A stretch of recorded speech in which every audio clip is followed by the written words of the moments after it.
So in the past few years, I've adopted more of a minimalist mindset when it comes to my wardrobe. I don't need to have tons and tons of different options, and I'm trying to get by with as little as possible within reason. A great example of within reason for me is I would never want to have just one white dress shirt. I always want to have at least two.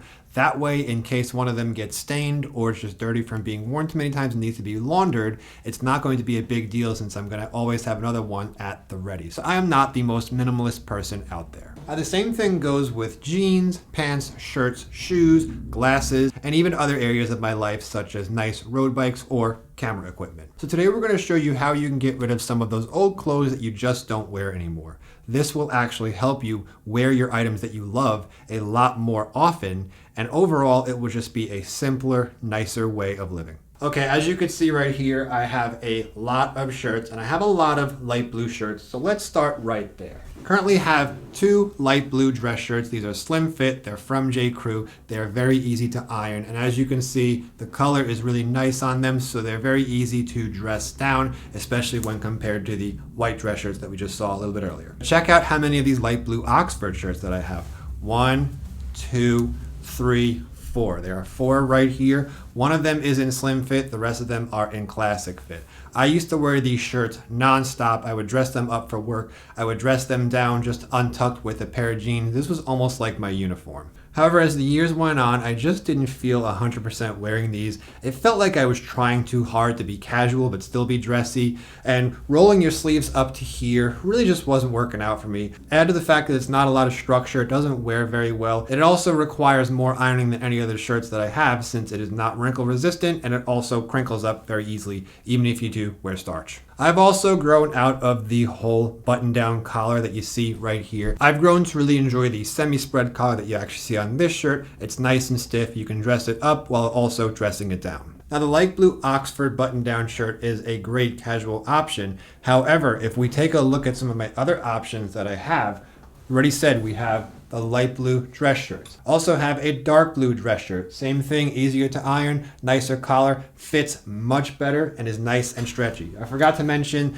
these also fit very weird. The slim fit is way too tight around my chest and shoulders. The classic fit is a bit looser up in the chest and shoulders, but it is very baggy and billowy, and it just means that the Oxford shirts don't wear very well. I always feel like they're hanging and just falling off me like they're too big on me. Now, when it comes to more casual long sleeve shirts, I really enjoy wearing my flannel shirts like this blue one or this blue and gold one. These things are a lot more casual but a lot warmer than the light blue Oxford shirts. They're also easier to layer over a nice shirt. I typically wear one of my dark blue polo shirts and sometimes just layer one of these flannels over just around the house, just when it gets a little bit cold in here during the day. And if I want something a bit more dressy than these shirts, I mentioned already a few times, I've got the J. Crew slim fit dress shirts. But that's not all. If you see over here, I've got a bunch of the Collars & Co. polo shirts. Currently wearing one right now. I've also got a white one, a couple of light blues. I've got this one, which is in a nice micro gingham pattern. Also, the one that I'm wearing is in a nice micro gingham pattern, a bit brighter of a blue, so you really can't see it until you get up close. We also have some nice navy ones, which are great for casual wear. And I should mention, I've got about 4 or 5 pairs of super casual Under Armour polos, which are just great casual short sleeve shirts. But the short sleeve shirts obviously won't keep you as warm as the long sleeve shirts, which are right here. But one thing I actually prefer doing a lot more than wearing just a long sleeve shirt and rolling the sleeves down would be wearing a nice merino v-neck or quarter zip sweater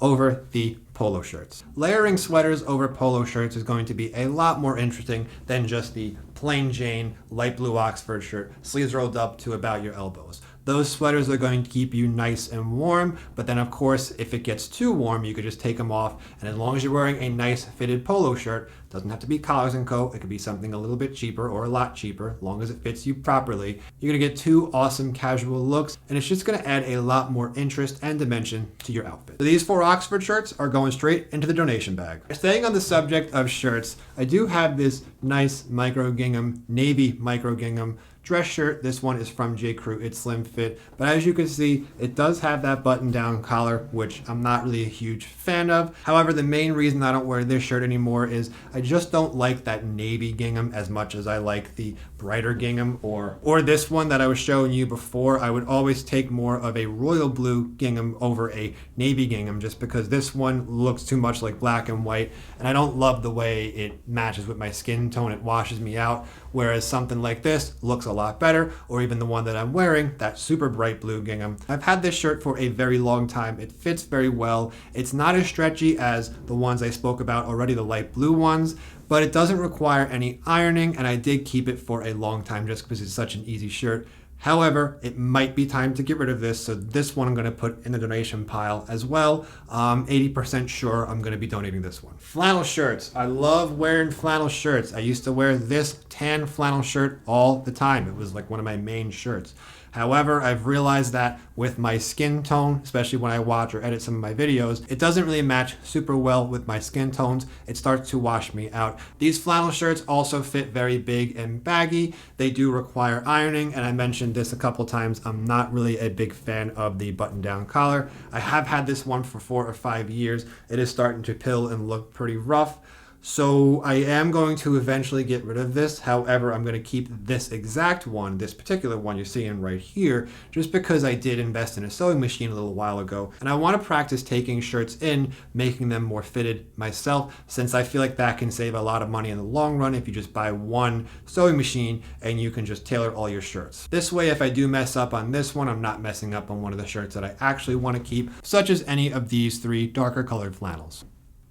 Okay, the last shirt I might eventually get rid of would have to be this royal blue micro gingham polo shirt from Collars & Co. A couple things about this shirt. Number one, that button-down collar, not really a big fan of. What I'm going to try to do with this shirt is just leave the collar unbuttoned and see if I like it. If it gets all nutso crazy, I might end up deciding to get rid of it. But something else I noticed with this shirt in particular, and you can even see it in the shirt that I'm wearing, these Collars & Co. polo shirts, sometimes the sleeves can get stretched out to almost your elbows. Not a look that I am super psyched about. I'd rather have the shirt fit exactly in the middle of your tricep and bicep and have it be a little bit tighter. But I understand these shirts are going to be more formal, so it's always safer for the manufacturer to make them a bit longer. You could always just cuff them up once and either just leave them like that, or you can just hand stitch them. It shouldn't take too long, or worst case scenario, pay a couple dollars and have a tailor actually shorten them. So it really depends. I'm thinking of getting rid of it eventually.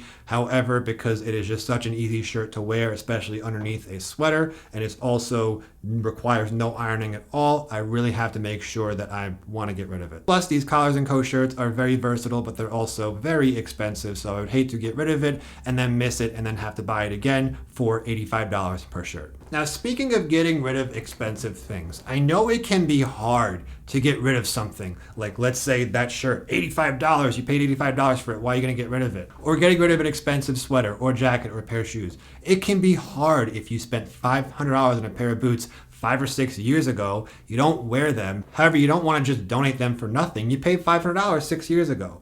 You've got to be disciplined in your head and be realistic. Can you get $400, $300? You're probably going to be lucky if you get $200 for a boot that cost $500 a couple of years ago. And I would also recommend giving yourself a realistic timeline.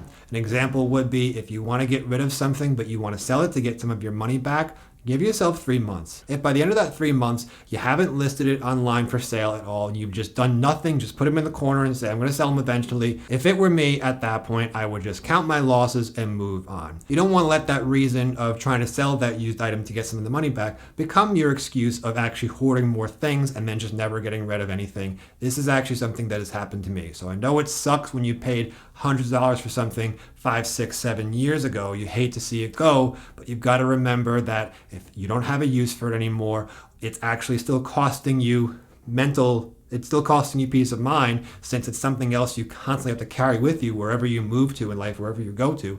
It's just extra baggage, and getting rid of something that you don't love anymore can actually start to make room for something that you do love, and life is just going to be simpler, it's going to be better, and you may find, like me, that you don't need as much stuff as you thought you did.